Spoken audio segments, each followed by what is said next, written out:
सभी को प्रणाम। आप सभी को गुरु पूर्णिमा की हार्दिक शुभकामनाएं। गुरु पूर्णिमा का क्या महत्व होता है, क्यों मनाई जाती है और इस दिन हमें क्या करना चाहिए, इस बारे में आपको आज विस्तार से हम वर्णन करेंगे। सबसे पहले गुरु पूर्णिमा का मतलब क्या होता है कि आषाढ़ माह, जो हमारा आषाढ़ माह होता है, आषाढ़ माह के शुक्ल पक्ष की जो पूर्णमासी तिथि होती है, उस दिन गुरु पूर्णिमा के रूप में मनाया जाता है। और क्यों मनाया जाता है? क्योंकि इस दिन आषाढ़ माह के शुक्ल पक्ष के दिन हमारे यहाँ महर्षि वेद व्यास जी का जन्म हुआ था। महर्षि वेद व्यास जी जो थे, उन्हीं के सानिध्य में सभी वेद पुराण शास्त्रों का अवलेखन हमें मिलता है, ऐसा हमारे शास्त्रों में वर्णित है। तो वेद व्यास जी थे हमारे जगत गुरु, इसीलिए इसको गुरु पूर्णिमा के रूप में इस दिन को मनाया जाता है।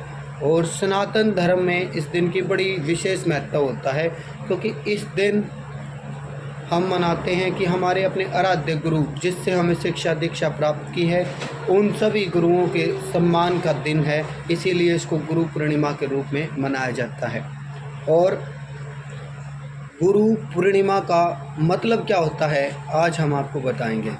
गुरु प्लस पूर्ण प्लस माँ, मतलब कि इस संसार में सर्वप्रथम जो गुरु होता है वो हमारी माँ होती है। इस संसार में सबसे पहली जो गुरु होते हैं वो हमारी माता होती है, और माता के ही चरण कमलों से हम सीखते हैं और अपने जीवन में आगे यशस्वीमान, कीर्तिमान, जितेंद्रिय बनते हैं। तो सबसे पहला गुरु हमारी माता होती है। तो आप सब लोगों से मेरा अनुरोध है कि अपनी माताओं की सानिध्य आज के दिन अपनी माताओं के लिए कुछ विशेष रूप से कार्य कीजिए, या उनको कुछ दान पुण्य धर्म कीजिए, उनके हाथ से कराइए या करिए, उनके लिए कुछ उनको कोई उपयोगी वस्तुएं दान कीजिए, जिससे आपका गुरु पूर्ण होगा। दूसरा कि इस संसार में सर्वप्रथम माँ ही है जो पूर्ण गुरु है, तत्पश्चात गुरु ही पूर्ण माँ है। मतलब कि गुरु जो हैं एक माँ की तरह, जो हमें लाड करे, प्यार करे, डांट लगाए, फटकार लगाए, हमें समझाए, अच्छे बुरे का बोध कराए, वही हमारे गुरु होते हैं। तो इसी पूर्व को गुरु पूर्णिमा के रूप में जाना जाता है। तो ये गुरु जो पूर्णिमा होती है आषाढ़ माह के शुक्ल पक्ष में मनाई जाती है। इस दिन मनुष्यों को अपनी गुरु सानिध्य के लिए कुछ दान पुण्य धर्म इत्यादि करने चाहिए। दूसरा, अपने जीवन में गुरु के बिना, क्योंकि ऐसा बताया गया है कि सच्चा सतगुरु आप मेटते दुख अंधेरे साया ने, के मात पिता हूँ जन्म देण के ना कर्मा के साथी, सतगुरु ज्ञान विचार बिना कोई बनता नहीं हिमाती। जब तक आपको सत्य का ज्ञान नहीं होगा, सत्य का बोध नहीं होगा, सत्य का कोई प्रमाण नहीं होगा या सत्य की सानिध्य नहीं होगी, तब तक आप के लिए वह सारी चीज़ें शून्य हैं। तो आपको अपने जीवन में गुरु धारण अवश्य करना चाहिए और गुरु के भी गुणों को धारण करना चाहिए। ठीक है, हमारे शास्त्रों के अनुसार मान्यताएं हैं कि गुरु के बिन ज्ञान नहीं है। तो आपको अपने गुरु का ध्यान करना चाहिए। उसके साथ साथ आज एक और उचित विषय है, क्योंकि महर्षि वेद व्यास जी ने हमें यही बताया है कि भी ईश्वर का सुमरण करके ईश्वर में समाया जा सकता है। तो उसी के साथ साथ हमें अपने जीवन में कुछ पॉजिटिविटी लानी पड़ेगी, कि जैसे कि आवश्यक नहीं है कि भाई गुरु सानिध्य सेवा वो तो करो, अच्छी बात है, माता पिता की सेवा करो, सर्वप्रथम धर्म है। ठीक है, सबसे बड़ी योद्धा, सबसे बड़ी अगर हमारी कोई गुरु है तो वो हमारी माँ है।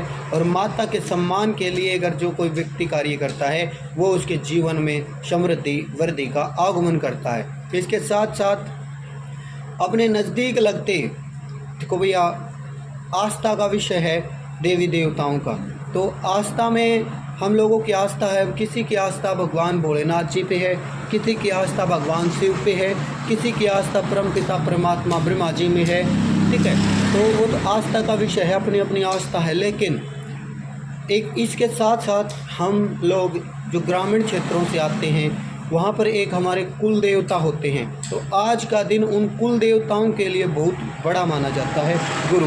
क्योंकि वो पूरी नगरी के गुरु होते हैं और पूरी नगरी पर उनका सानिध्य होती है। तो आज प्रत्येक गांव में, प्रत्येक नगरी में जो भी हमारे नगर के देवता हैं या कुल देवता हैं, ग्राम देवता हैं, उनके सतलों पर जाकर विशेष रूप से उनकी सफाई, ठीक है, या उनके आदित्य में उनको प्रणाम कर कर, उनको स्नान कर कर, उनके दिव्य स्वरूप को वहाँ से अपनी शक्ति प्रारब्ध करें। क्योंकि इंसान के लिए इंसान की नींव मजबूत होना बहुत ज़रूरी है।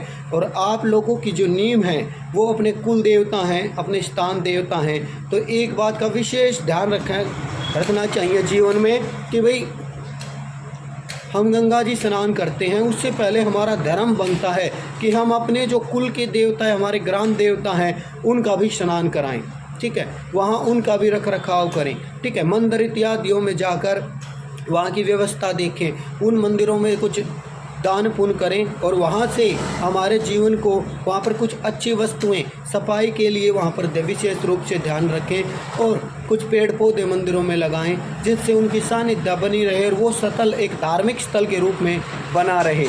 इसी के साथ क्या है कि वहाँ पर अपने, जब हमारा खुद का वातावरण सुधरेगा ना, तभी हमारे देश का वातावरण सुधरेगा।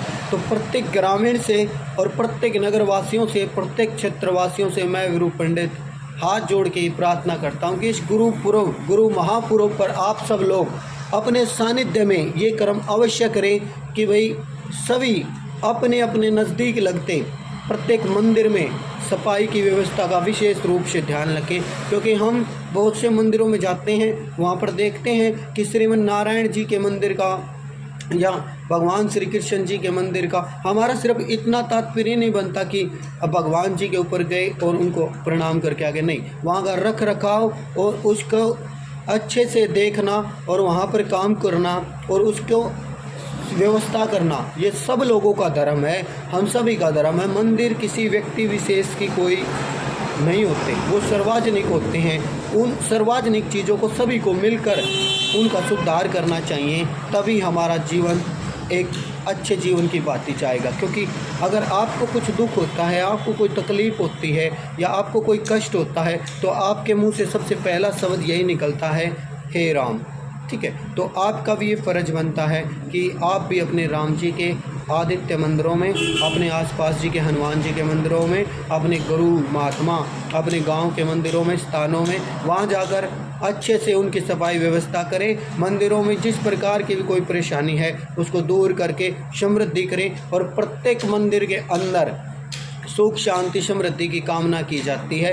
अकेला एक सनातन धर्म ऐसा है जो विश्व कल्याण के लिए कार्य करता है, जो पूरे विश्व और मानव समाज की भलाई के लिए कार्य करता है। तो आज गुरु पूर्णिमा के महा उत्सव पर हम आप सब लोगों से हाथ जोड़कर विनती करते हैं कि आप अपने अपने क्षेत्र में, अपने अपने गांव में, अपने अपने शहर में प्रत्येक मंदिरों में जाकर वहां पर पुष्प, धूप, दीप आदि इत्यादि दान पुण्य करेंगे और भगवान नारायण जी के मंदिर की सफाई व्यवस्थाओं का ध्यान रखेंगे। और अपनी आराध्य, जो आप सब लोगों की प्रथम गुरु है, इस संसार की पहली और आखिरी गुरु जो होती है वो हमारी माँ होती है, क्योंकि उसी से हमें सीखने को मिलता है, वही हमें सिखाती है, अच्छे बुरे का बोध कराती है, हमारे जीवन में सुख शांति समृद्धि के बारे में हमें बताती है।